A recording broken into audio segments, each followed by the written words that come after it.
Удивительно, но факт. Бір жағдай айтайын. Арнольд Шварценеггердің атасы Қазақстанда болған ғой. Оппо. Қатонқарағайда болған ғой.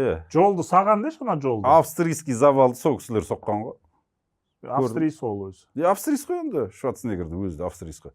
Сөйтіп жаңағы анау соғыстың кезде Ленинградтың түбінде соғып қалған. Сөйтіп бұларды вагон-вагон қып, КамАЗ қып әкеп тастаған. сөйтіп жаңағы Қатонқарағайдағы жаңағы жолды екі таудың ортасын бөліп қашап, мынандай қайла бар ғой, сонымен ұрып жол жасаған ғой.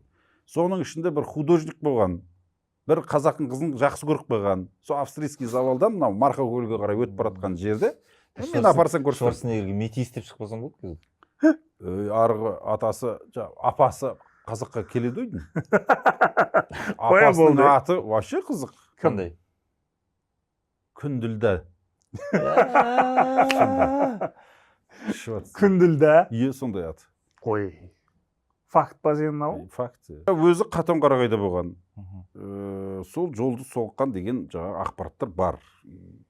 Қарасаңдар болды. Мен өткен жыл Қатонқарағайға бардым ғой. Сол жолда арғы бетке өткен кезде таудың ортасымен австрийский завал деген завал ма еді, қандай еді аты сондай? Жоқ, ол жақта бір не болған ғой, лагерь болған ғой. Иә, сол жерде сол австристер болған. Сол жол әлі сол тұр дейді ғой. Тұр ғой, сол жолмен өтіп жатырық қой әлі күнге шейін, кәдімгідей. На, бұзылмайды жол.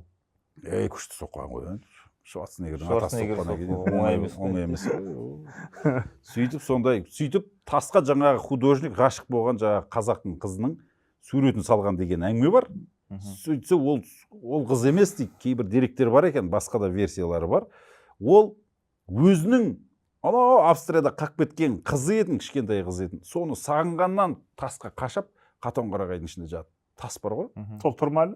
Тұр әлі. Астында жазылып тұр сол жерде монументі осындай кісі салып кеткен деп. Туристер барып гүл қойып фотоға түсірді. Орыстар барады екен, жаңағы Моңғолиядан келеді, Россия, Қытайдан келеді екен адамдар. Мен де бардым сол жерге тәу еттім. Жарайды дедім.